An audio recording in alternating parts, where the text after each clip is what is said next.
За сайн байцгаана үзэгчдээ ХААЗ Авто нэвтрүүлгийн. За сайн байцгаана үзэгчдээ ХААЗ Авто нэвтрүүлгийн шинэ дугаар эхэлж байна. Тэгээд энэ удаагийн дугаараар бид өхөн обо ахын бас Монголдо тоногдсон нэгэн машиныг танилцуулахаар бид бэлэн болоод байна.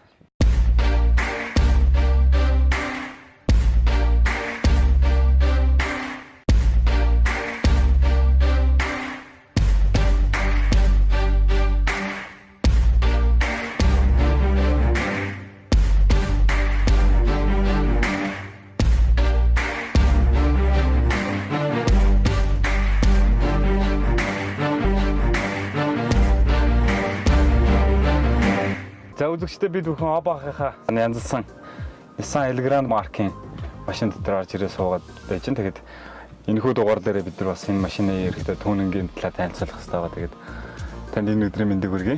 За баярлалаа та нарт.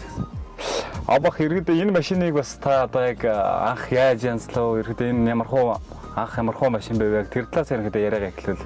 За энэ машин болохоор одоо вагон стил гэдэг. Тийм стилийнхаа машинд ордог. Клубийнхаа хэмжээнд одоо хүнд харуулах маягаар бүх төрлийн стилийн машинуудыг янзлая гэсэн зорилго тийм. Гол зорилго нь Оросд тэмцээнд орохоор Оросд ч нэг юм гэр бүлийн тэгээд нэг юм бас нэг жоохон ингинээс нэг арай гоё стилтэй ийм машинд илүү нөгөө нэг эмоцтой ханддаг байхгүй. Тийм болохоор энэ машиныг ингээд янзлж байна. Энэ машин маань олонгод өөрөө хэдэн оны ирэхэд ямар машин бэ?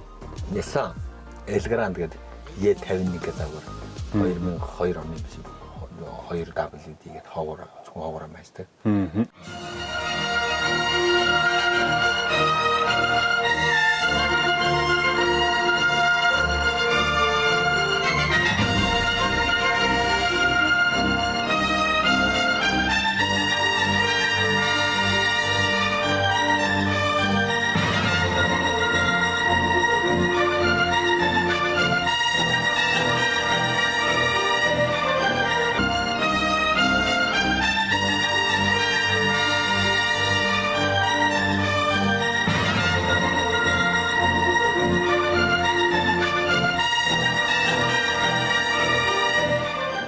Одоо яг энэ машин дээр хийсэн түүнинг гэх юм бол ерөөдөө нэлээд юмнууд байх шиг байна л да. Яг энэ талаас нь бас үзэгчтэй танилцуулбал тэмцээнд ороход бэлдэж янзлсан болохоор нөгөө түүнингийн бүх элементүүдийг орсон байх хэрэгтэй байхгүй.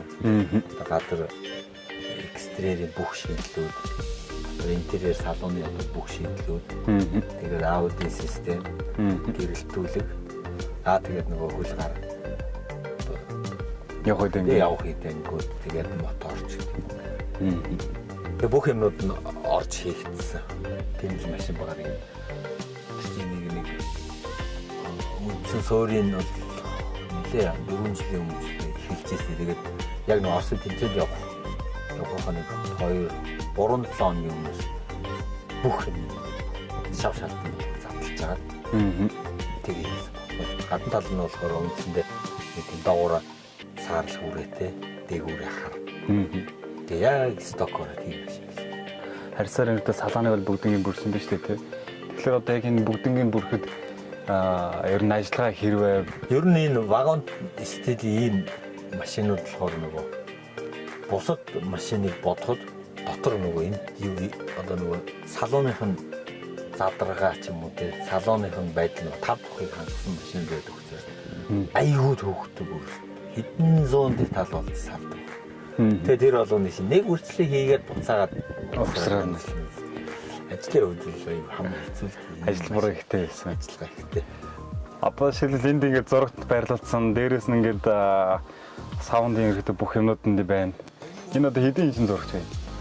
Ер нь бол яг зүгээр нь бас нэг 5 тухтайх ингээд үзье гэсэн юм аа үзээд ч юм уу те. Хонь өөрөө суугаа явсан ч өөр хүн суугаа явсан ч нэг гоё. Нөгөө жижиг юм харахаар нэг оошохгүй гэж том юм тавьсан баг. Машин цэцгийн ингээл ингэх жишээ байхгүй. Тэгжил зориуд нэг жоохон том байх хэрэгтэй. Энд суугаад явж байгаа хүмүүс одоо уртлын зам харагтаа байсан шүү дээ. Тийм болохоор жоохон ирис ийм айж явдаг байхгүй. Урд юу болж байгаа гэдэг. Ноосгоо гараад ирсэн юм очоо мөрөгчлүүгээд нэг юм тийм жоо айдас явдаг байхгүй. Тэгээ тэр айдасыг бас байхгүй болохын тулд урталт нөө DVR тавиад хоошоогоо пакт гэдэг энэ дэлгэцэн дээр урд замаа өгчдөг байхгүй. Зүг. Тэгэхээр чи энэ хойно сууж байгаа хүн урд замаа хараад яг л нөгөө урд өөрөө ингээд тэр байхгүй явж байгаа юм шиг ингээ энэ дээр чи ингээ бүх юм нь харагдаад явна гэсэн үг.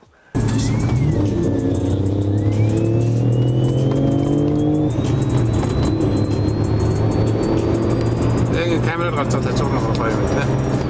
Наваа.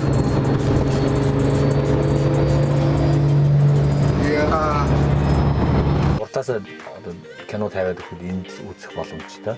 Эсвэл урдлын хүн хөгжим сонсоо явж хад энд одоо чиглэж хийчихэд киногоо үзээд тусдаа өөрөө киногоо үзээд эсвэл тоглоод явж. Тэгэхээр тэр бүх системний машиныхаа нөгөө аудио системтэй холбоотой учраас одоо нөгөө стерео кинотеатр гэдэг театрууд гэдэг чинь яг тийм орчинтай адилхан дууралттай байхгүй. Бүх юм тэгж дуурна гэсэн үг. Бараг л одоо нөгөө кино театрт байгаа шиг кино үзээд ерөнхийдөө тэр юу дууралтын мэдрээд ерөнхийдөө өөрөө жижиг машин боломжтой тийм юм биш үү тийм. Тиймэрхүү үйлчлэлтэй шийдлээ. Тэгээ яг наа хойдлогоо хүмүүсийг бас өөрөө шууд эргээд харж чадахгүй учраас энэ дотор байгаа хүн дотор нь муухай оргоо бөөлчихөж байгаа ч юм уу тий. Эсвэл ингээд биений нүрд янз бүр болох чинь тэрийг урдлын жолооч хажуугийн гоё мэдэхгүй шүү дээ. Тийм учраас нэг канал гараад нөгөө урдлынхаа жижиг дэлгэцэн дээр харж байгаа хүмүүсийн байдлыг бас нэг хянах боломжтой.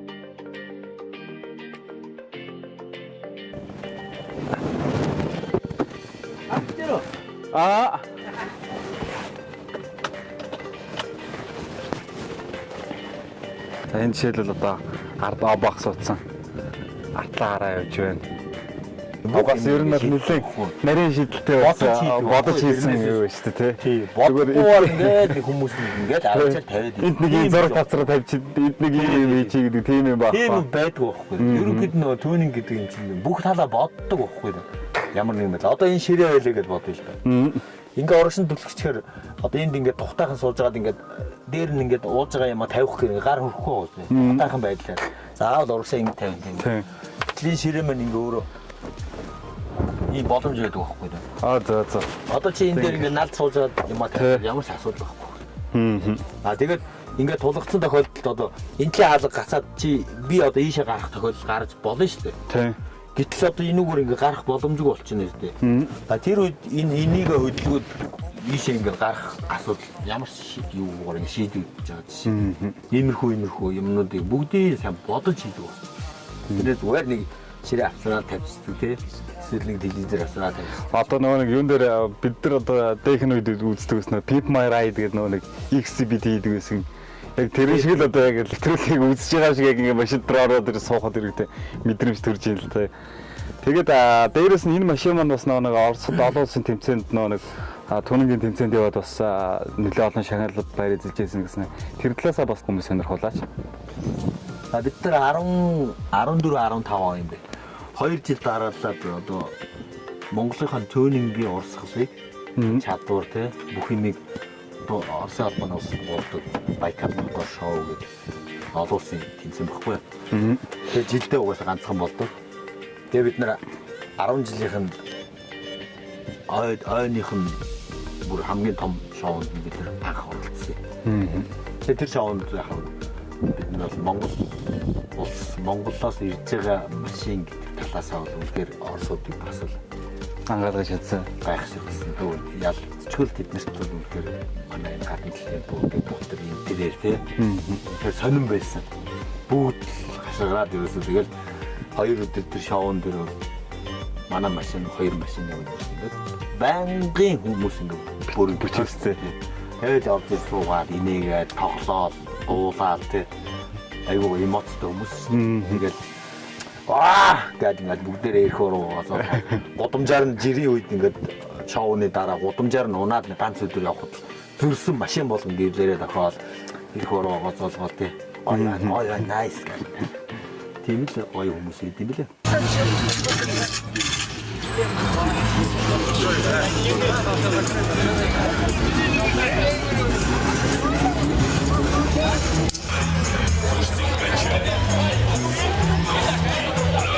Не забывай.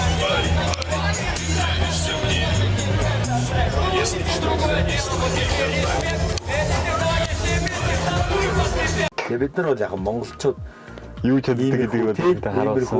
Түүнийгийнх нь одоо урсгал, түүнийгийнх нь хэмжээ, чадвар нь одоо нэг ийм хэмжээнд левел нь явж гинэ гэдгийг бид нар бас орсуудад харуулж чадсан да 2 жил.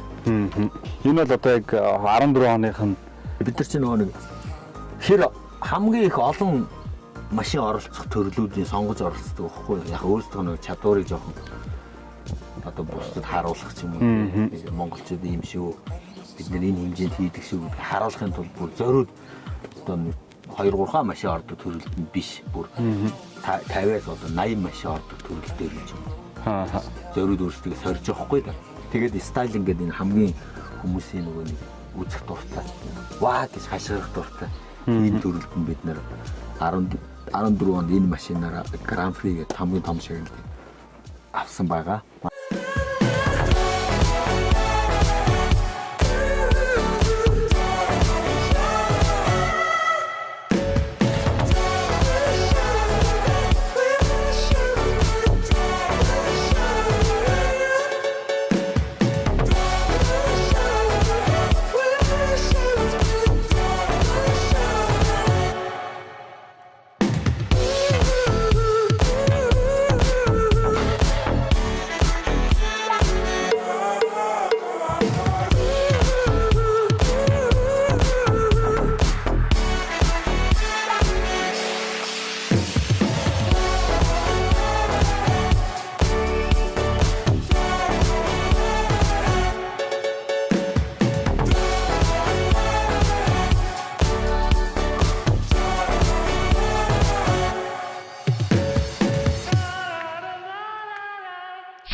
Одоо энэ жишээлбэл шилдэг инженерийн нэг 3 дугаар байрыг нь авсан гэдэг өрөмжлөх авшгүй тий. Яг бид нар нөө одоо зүгээр юу гэдэг юм те машин хийж байгаа хүн болгоныг бас инженер гэж хэлгээд хэцүү тийм үү? Тийм. Тэгээд Монголдоо нэг би инженер гэж ярих нэг өөр. Одоо олон улсын хэмжээний юмн дээр инженер гэсэн имижийг өөртөө аавна гэдэг бас нэг өөр байхгүй. Тэр бол бүр илүү гоё те.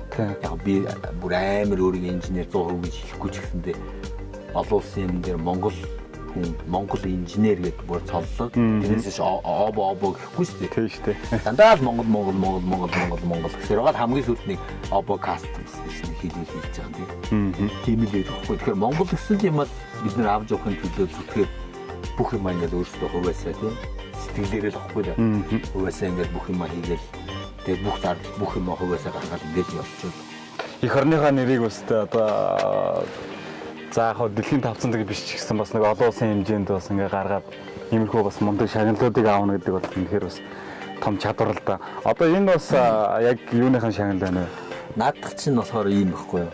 Одоо зрительский симпати гэдэг нөгөө нэг одоо үзэгчдийн саналаар одоо шалгаруулдаг хамгийн сонирхолтой бүр гоё нэр хүндтэй шагнал нөхгүй юу? Тэгэхээр бид нар энэ дээр бол яалтчгүй зүгээр одоо хэцүү юм бэлээ нөгөө шүүлт хүмүүст угаасаа хэцүү юм. Энэ дээр бол бид нэр 2 жил хоёулын дээр угаасаа төрүүлэх болцоо асар өндөр байсан. Одоо урдталт нөгөө нэг хайрцаг тавиал пледээ нөгөө түрүү сургуулаад пледийн тоолдог болохгүй. Тэгэхээр бид нэр эхний жилд манай машин элегрант дээр 3 хайрцаг дүүрсэн зав. Нөгөө машинууд бүгдээ л ганц хайрцагтай байхад манайх 3 дүүрсэн. Дараа жил нь бас дахиад 2 хайрцаг дүүрсэн. Тэгээд нөгөө тоолго инээ дээр юм дээр бас худлаа тав. Бас нөгөө нэг юуныхаа тэгээд бид нар 2 дараалаад 2 дугаар байранд орсон байхгүй юу. Тэгээд миний бас нэг гоё зорилго нь болохоор тэнд байсан бүх зэрэглийн хүмүүс нь зэрэглүүд үзэж байгаа хүмүүс нь бүгдээр хашгираад ингээд бүгд за танах төрүүлнэ приз симпати танах шүү гэл ингээд бүгд нөгөө юм хийдэг байхгүй юу. Тэгээд тэрэн дээр тэгээд жоохон байдгийг. Одоо энэ хизээнийхэн тэмцээний юу 2015 оных нь бас юу ах шиг байна тий. Тэгээ эдгээр нь болохоор энэ 15 онд энэ машин 3-т орсон байхгүй юу. Уул нь нөгөө нэг Гран При аваад хүмүүсийг гинт содын пад гэж нэг гоё болгоод тэр үед нь авчихсан. Тэгээ Москвагаас ирсэн нэг машин нэг оноогоор 2-т орсон байхгүй юу. Зөв. Тий бүр айгүй гоё фунтоо гэдэг Пиати нэг машиныг бүр ингээд сансрын үлгш амар гоё болгосон. тэр машиныг ганцхан оногоор манай машин ялгцсан байхгүй. Тэгээ тэр эсрэгээрээ зэрэг симпатийн грамприйг авсан байхгүй. Бид нар эннийх нь зэрэглийнх нь хоёрдугаар авсан байхгүй. Тэгэхээр бид нар энэ зэрэглийнх нь 2 жил хоёрдугаар байранд орсон л та.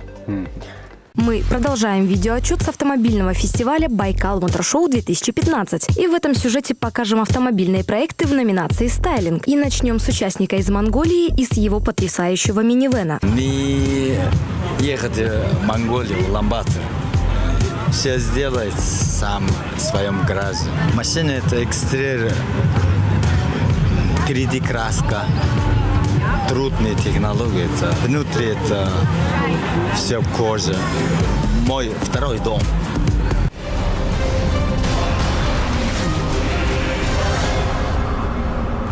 За үзэгчдээ ХААЗ авто нэвтрүүлэг маань үргэлжлэж байна. Тэгээд одоо яг обоохийнхаа энэ Элграндын гадна талыг бид нэр тайлцуулахаар гарч ирээд байна. Тэгээд энэ дээр одоо яг энэ тавгар бодог энэ дээр та бас яг аюугаа нарийн тайлбарлаад өгөөч. Ерөнхийд нь бол энэ гадна талын бодгийг бүгд 3D технологи гэж байгаа юм. Доод талынх нь болохоор одоо нөгөө бас нэг фактуртай наан цаана нэг авгар барихаар ингээ аяг нэг ийм бодог байгаа. Тэгээ бодог нь болохоор дандаа камди бодог туснаа. Тэгээ дээдлийн хэсэг нь болохоор зурж хийдэг. Өмнө цаана ингээ наан цаана хөдлөд байгаа юм шиг. Тийм ээ нөө тэгрэд шиг тий. Тэр нөө хөдлөд. За тэгээд урдлын хэсгээр энэ жижиг лед гэрлүүд бас хийгдсэн байгаа. Энэ обод нь болохоор нөгөө 20 инчи. Доошлигээд обод 8.5 жийтэй. Тэгээ өөрсдөө бид нөгөө өнгийн машинтайгаа ойлдуулж ирэх хэлээ. Тэгээ хар тэгээд олбор шарныг тэгээд нөгөө жижиг одоо монголоор нөгөө даймонд гэсэн. Тийм жижиг шигтгэхэнүүд зүгээр даариг биш л дээ. Тийм шигтгэхэнүүд суулгаад ингээд ерөнхийд нь гэрлэнд юм уу наран ингээд зөвхөн харахаа юм гоё. За тэгээд доогуур нөгөө боди гэдэг юм давхар гормонууд бүгд ингэж шийдсэн байна. Дадлын хэсгээр болохоор спойлер яг хурдтай явж байгаа үед нөө хойд бүх шидэхгүй айгуу гоё гарч өгдөг. Тэр нь болохоор 120 м-ээс дээшээ гараад ирэхэд айдаа мэдээ. За тэгээд 6 гаралтай яндам таны яндаа Японд харж авсан юм. Одоо энэ шил аудио нь харагдчих юм байна. Вупэн тий. Яг хэрэгтүүлэг тэгээд аудио систем. Энэ одоо хэдэн ваттын чадaltaй юм вупер вэ? Монголчууд нэг 1500 гэж байна. Машины чинь болохоор бүгд 4 Олны хийх явахаар чинь автотууд одоо цуваа зэрэгцээгээд янз бүр өгдөг шүү дээ. Тэрүүгээр нь одоо зөв холбож ич 8-ийн нэг юм дээрээс авахтаа тэр омоор нь зохицуулж холболтоо зөв хийж байгаа. Тэгээд нэг амар чангатаа болно шиг. Айгу сонсолтой. Тэгээд наацаа өнгөнүүд нь одоо ерөнхийдөө 5.1 чанал дээр хийж байгаа байхгүй. Энэ бол хүний яриангууд ганцхан урдлынхаа нэг центр спикер ганц хүнийх нь яриа гардаг. Тэгээд наацаа халбагнаа жангаад нэг дугаар тийм жижиг шүүгчдээр гардаг. Тэгээд бүгднгийн тэгээд юу нэ JBL-ийн тий бүгдийн JBL саунд систем суулгасан юм шүү дээ.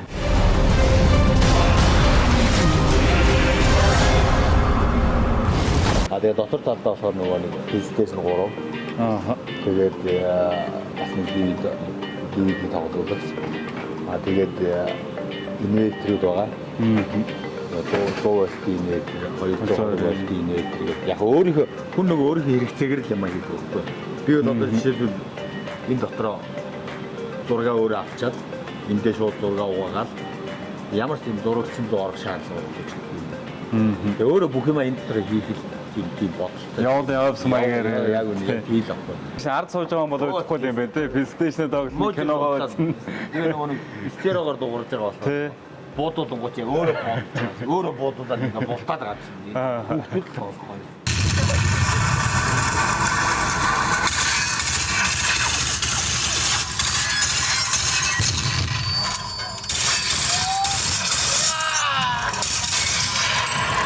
Тэр урд талд нь болохоор нөгөө хараа хэрцэг гэдэг хэлсэн.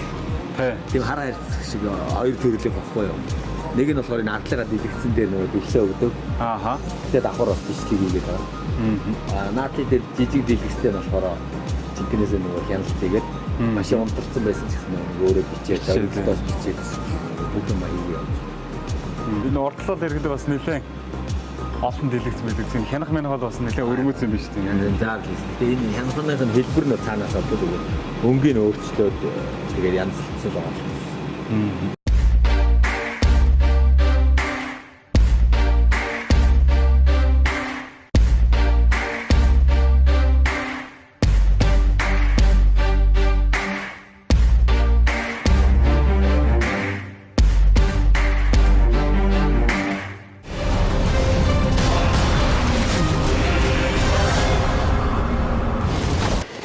За би одоо Oppo Customs-ийнхаа энэ оноод явж байна. Тэгээд энэ машин маань өөрөө ерөнхийдөө бас нэлээд унахад дэвтэйхэн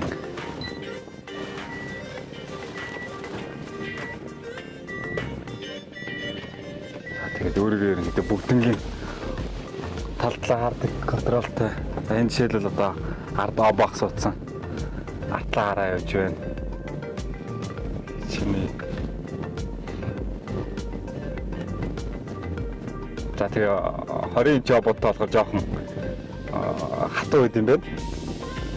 Тэгэхээр HAAZ энэ нь бол аягүй зүйл. Ер нь бол яг энэ нэг агрегат тал дээр нь өөрчлөлт боловч ирдэг. Мотор хороофон дээр өөрчлөлт ороогүй учраас ер нь бол стандартаараа ер нь нэг иймэрхүү бас тоногдсон юм садан машин унаа явахад капитал юм байна. За тэгээд дэлгэцэн дээр бас гэдэг.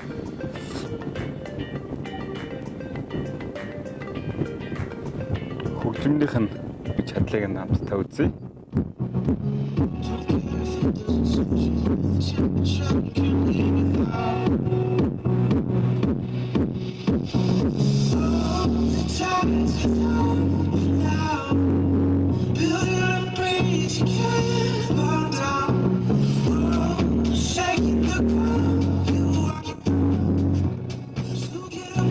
Хөгжмөний дугуйлтал үнэхээр гайхалтай дугуйд юм байна.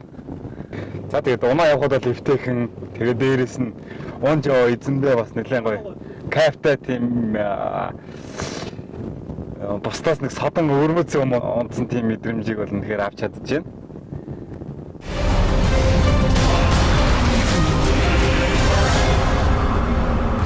Тэгээд HAAZ Авто нэвтрүүлгээр бид өхөн Oppo Customs клубын танигдсан Nissan Elegant машиныг танилцуулаа. Тэгээд Oppo-хоос ерөөхдөө машин техникээ тоноглохоор бас зөргилж байгаа, ерөөхдөө бодож байгаа хүмүүст хандаад нэг та зөвлөгөө өгөөч. Энэ тал дээр ерөөхдөө яаж тоноглох хэвээр, ерөөхдөө машин дээрээ бас яаж эдэлж хэрэглэх хэвээр тэдгээрийн та зөвлөгөөг бас манай үзэгчдэд зориулж өгөөч. За баярлалаа. Машиныг ер нь тоноглоно гэхээр манайхан ч одоо нэг ийм ойлголттой байдаг байна. Муу машиныг л бүр ингээ муудаад хаях гад байж байгаа юм байна.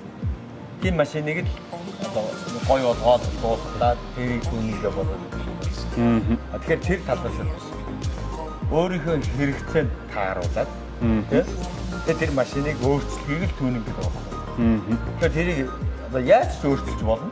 Тэгтээ өөртөө сайн бодох хэрэгтэй, төлөвлөх хэрэгтэй, зөв шийдэл гаргаад одоо зөв юм хийхгүй л түүнийг хийсэн машин жирийн үйлдвэрээс гарсан машиныг болвол байнгын хэрэглээнд аягүй жоохон төвөгтэй талдаа.